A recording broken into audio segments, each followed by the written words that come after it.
Ụtụtụ ọma nọ ụmụ ọdịnala Igbo, anyị apụtakwa n'ụla. Tata bụ afọ. A sị m ka chi afọ taa fọtara anyị ndụ, fọtara anyị ọganihu, wetara anyị udo, wetara anyị aṅụrị. Onye na-akpọku chi anyị n'ofu n'ofu, na-akpọku ndị mbụ na ndị egede. Si ka ezumezu anyị ka ha nụọla anyị ọgụ mmụọ, nụọla anyị ọgụ mmadụ. Si na onye chụọ anyị onye anwada, onye fụ anyị si na ọfụwa anyị si ya kpuo isi. Ọ bịara egbu anyị gbukwa n'onwe ya. Ọmaka ka si ka o meela anyị niile. Si na anyị gbuo n'iru ka anyị na-agbute ihe ọma, anyị gbuo n'azụ anyị egbute ihe ọma, anyị gbuo n'aka anyị egbute ihe ọma, anyị gbuo n'aka ebe anyị egbute ihe ọma. Si na anyị azụ ka afịa, mana ya ya ana ka afịa. Si na anyị adị ka echi, maka na echi adị agwụ agwụ. Ise.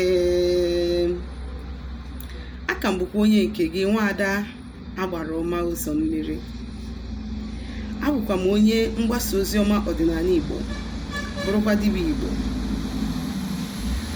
Isiokwu nji maka ya bụ ebe tata bụ afọ bụ ka nkọwalụ ụmụ Igbo mkpa ọ dị mmadụ ịgọ mmụọ. Mkpa ọ dị bụ ịgọ mmụọ. Ndị ụka kpọọ ya idol worshiping. Maka na ịma na ndị ụka they always find a way to paint our own black. Ọ nke ha bụ ihe kasị mma. They call it idol worshiping. Mana ọdịnala anyị na-akpọ ya ịgọ mmụọ. Ndị ụka wee sị na katkizim onye bụ Chukwu, Chukwu bụ mmụọ ọ kasị akasị, onye ji aka ya dị n'onwe ya, na-enweghị isi mbido ma ya nwere isi njedebe, bịa bụrụzi onye okike osebụla ụwa nke ife niile. Na fasi na anyị nwa bụ ndị ọgọ mmụọ, na anyị na-worship idol. So kedụzi ndị na-efe Chukwu n'eziokwu? Ị na-anyị fụ na anyị nwa bụ ndị na-agọ mmụọ, maka na Chukwu bụ mmụọ. Mgbe bịa tata ka akwụwalụ gị nwa bụ onye Igbo na-ege m ntị, na-ene m anya, mkpa ọ dị na ị ga na-agọ mmụọ, na-agọ mmụọ, na-agọsi mmụọ ike. Ghọtago? Ọ dị very very important na onye Igbo ọbụla ga na-agọ mmụọ. Kedu ndị bụ mmụọ? Chukwu okike bụ mmụọ, ndị ichie bụ mmụọ, chi gị bụ mmụọ, arụsị gị na-eso gị bụ mmụọ, ezumezu gị niile bụ mmụọ. Nwebe tata ịkọwala ụmụ Igbo mkpa ọ dị na gị nwa bụ onye Igbo na-ene m anya na ịpụta n'ụtụtụ ịgọ mmụọ, gụọ chi gị, gụọ ezumezu gị, kpọkuo mmụọ niile gị na ha so wee bịa ụwa, entities of powers gị na ha so wee bịa. Ọ ha ka a na-akpọ ezumezu. Like somebody like me, I even went as far as ịga n'ikwu nne nne m wee kụta mmụọ. Ha ncha niile so na ezumezu. Ikwu nne nna m aga m ebe anwa. Ha ncha niile, ọ bụrụ just na be nna gị na ikwu nne gị. You can even extend it ka iwezigbote mgbọrọgwụ siri ike n'ọdịnala Igbo. Nke bụ eziokwu bụ na onye ọbụla na-agọ mmụọ n'obi ọcha, onye ọbụla na-agọ mmụọ n'aka kwụ ọtọ, onye ọbụla kpọrọ onwe ya onye ọdịnala na-agọ mmụọ agọsi mmụọ ike. Ife ike anarakwa eme ya, maka na before ihe ike abịa, ezumezu gị eteghị care of it. Mana ndị ụka bịa mee our people anyị na-ahụta ịgọ mmụọ aza ji ife, mana ọfọ nwasikwa na Chukwu bụ mmụọ. As far as I'm concerned, na ndị ma maka Chukwu okike abịa ma anyị nwa bụ ndị Igbo.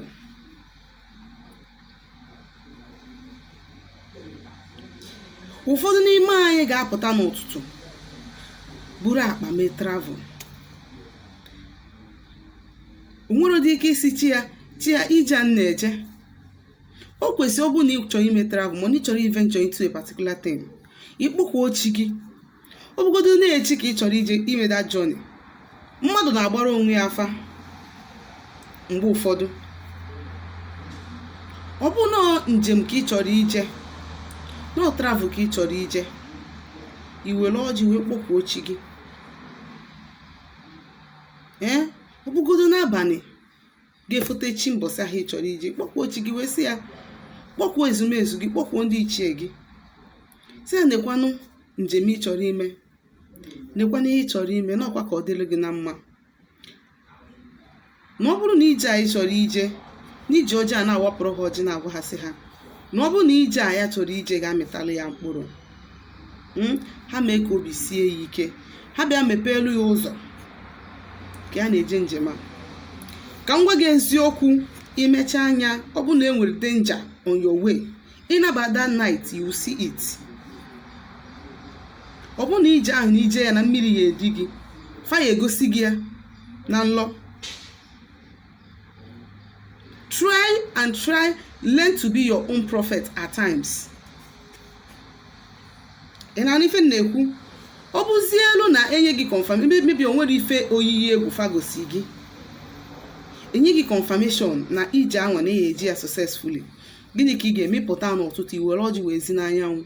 Ọ bụgodo na anyanwụ apụtara, izi anyanwụ na east wee kpọkwuo chi gị, kpọkwuo ezumezu gị, kpọkwuo ndị ichie gị, kpọka mmụọ na arụsị niile na-eso gị, ndị bụ mmiri, wee sị ha aja na be nna gị, sị ha na ịgabagokwa ọkwanụ maka iji ahụ ịgwalụ ha na ka ị na-aga ije akwụkwọ akpọna ya.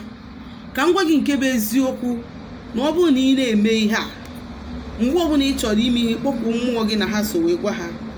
Ka m gwa gị nke bụ eziokwu, na mmiri ama nri gị, mmiri enwere ike iri gị. Maka na ndị be anyị si, nwatakịrị na-agwarọ nne ya maọbụ nna ya wee jebe ije, ọ nataba okpukpọ ya, ya kpọkwana ya. Chi gị bụ your guide, chi gị bụ your spirit guide, mmụọ na-edu gị. And marakwa amara na ike na-agwụ chi mmadụ mgbe ike gwụrụ onye ahụ. Marakwa amarụ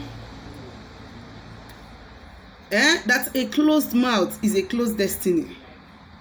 Marakwa amarụ na mgbe ọbụla ịgbachiri nkịtị na your situation, mgbe ọbụla ị keep quiet over your situation and condition, mmụọ na-eso gị will assume that you are comfortable. Even my Bible unu say, seek and you shall find, knock and the door shall be opened for you, ask and it shall be given unto you. Which means if you feel reluctant, they will feel reluctant. Mana ọ bụ na ị na-ekwupụ okwu ọfọ, na-agọpụ ọjị, na-atụrụ ha nzu, na-atụrụ ha edo, na-atụrụ ha mmanya ọkụ, ihe a na-agwa gị, igote ọjị, iwere 2,000 naira wee jee gụọ ọjị na nkwụ ọkụ na nzu na edo, ọ ya nọrọ more than 2 weeks. Na-akpọkwu mmụọ gị na ha so ụtụtụ niile.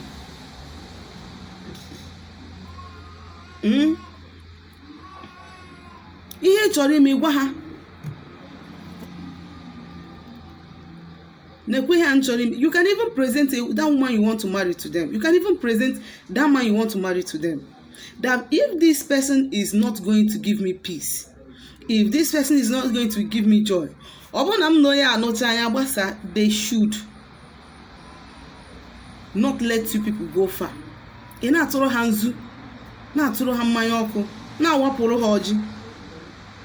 Nke bụ eziokwu bụ na mmụọ ọbụla ga-anaghị ọkụkọ, ma ọ na-aga efi, ma ọ na-aga ebili, ma ọ na-aga ewu, ga-ebu ụzọ na-aga ọjị. Mmụọ ahụ ga-ebu ụzọ na-aga ọjị, na-aga nkwụ ike. If you can be able to foot this one in sincerity na inwelo, fire akwụdoru gị ma nyekwa gị ka inwe ike ime ihe kwesịrị ime. Ọ gịnị ka m na-achọ ikwu na nchịkọta okwu m? Ihe m chọrọ ikwu na nchịkọta okwu m bụ, gị nwa bụ onye Igbo na-ene m anya, na ị nwere mmụọ na-eso gị, nwere chi, nwere ezumezu. Agazina ka onye isi, agazina ka onye na-enwere mmụọ ya na ya yi wee bi ụwa. agazina ka onye kpuru isi na-akụgharị mkpọrọ na-agagharị. O nwere mmụọ gị na ha so, ọ ga-abụ mgbe ọbụla ịkpọkuru ha bịa gị nso. Mgbe ọbụla ijiri ọjị n'aka wee kpọkuo ha abịa gị nso. Ọ na-abụ nwata jide ọjị n'aka, mmụọ ege ya ntị n'onu. Ọ na-abụ nwata jide ọjị n'aka, mmụọ eme gịnị? Ege ya ntị n'onu. Onye na-asị gị n'ọdịnala Igbo bụ idol worshiping, bụ ha nwa na worship idol. Maka na ka akwụkwọ nsọ ha nwasị wee kwuo ya na ọ sị na mmadụ ịkpụ isi ala wee nye ife ọbụla akpụrụ akpụ ma nke ọbụla esere ese, idol worshiping. But as far as I'm concerned, anyanwụ, ọ bụrụ mmadụ kpụrụ anyanwụ, ọ bụrụ mmadụ kpụrụ aja ala, ọ bụrụ mmadụ kpụrụ mmiri, ọ bụrụ mmadụ kpụrụ ukwu osisi. Ị na-aghọta? Asị gị na Chukwu bụ mmụọ, asị gị agọzi na mmụọ, mana asị gị na Chukwu bụ mmụọ. Onye ka a na-awọrị? N'ihe chọrọ ịgwa gị nwa bụ onye Igbo na-ene m anya na-ege m ntị tata bụ na ngwa ngwa ijisi ike mee gịnị wee na-achịta n'ọdịnala Igbo. The better for you. Nke bụ eziokwu bụ na onwe bụ onye ọbụla afụrụ mere ọdịnala Igbo, pure ọdịnala. Ọ bụrụkwa akụrụngwa unu na-eme, ọ bụrụkwa akụrụngwa unu na-eme, ọ bụrụkwa akụrụngwa nkụta nke nkụta nke akụta nke unu na-emix kogbuo unu na-eme. I am not talking of that one. Ihe na-ekwu bụ ezigbote ọdịnala Igbo. Ka m gwa gị onye ọbụla si na ọ bụ ezigbote onye ọdịnala Igbo sị gị na ọ dị egbu anụ, ọ dị egburu mmụọ anụ, abụrụ onye ọdịnala ka ọ bụ. Mark this statement. Ngwa onye ọbụla sị gị na ọ na-eme dibịa mana ọ na-eme eze nwaanyị mana ọ dị egburu mmụọ anụ, abụrụ onye ọdịnala ka ọ bụ. Go closer to that person, you discover what that person is practicing. Onwebe enyi ọbụla mere pure ọdịnala mee ya consistently for 6 good months na-ara afụ changes na ndụ ya. Afụbeghị m. And gịnị? Ị na-eso mmụọ iji gịnị? Ijiri eziokwu, jiri aka kwụrụ ọtọ na-eso mmụọ. Ọ bụrụ ị na-eso mmụọ ijiri awọ na-eso mmụọ. Ijiri awọ na-eso mmụọ, mmụọ ejiri awọ na-eso gị. Inye mmụọ ife dị ndụ, mmụọ enye gị ife dị ndụ. Inye mmụọ ife nwụrụ anwụ, mmụọ enye gị ife nwụrụ anwụ. Ya bụ gịnị? Ka anyị natabanụ nọ anyị nwa bụ ihe na-efe ezigbo Chukwu. Ọ ndị Igbo bụ ihe na-efe ezigbo Chukwu. Anyị nwa bụ ihe na-efe Chukwu okike abịa ama, bụ mmụọ kalịsịa. Aka m bụkwa onye nke gị, Nwaada Agbara Ọma Ụzọ Mmiri. Anyị na-agba afa, na-agbata afọ ọfụma, afa miri emi. Ọ bụ na o nwere ife nkụziri taa na-agbagwoju gị anya, ma ife ndị nkụziri na mbụ, ma ihe ọbụla gbasara ọdịnala Igbo, ma ọ bụ n'ịchọ ka agbaalụ gị afa, ma ọ n'ịchọ ka alụ ọrụ gị ọrụ, biko dere m meseji na my WhatsApp nọmba na 070-373-11663. Ngwa ka emesịa nụ.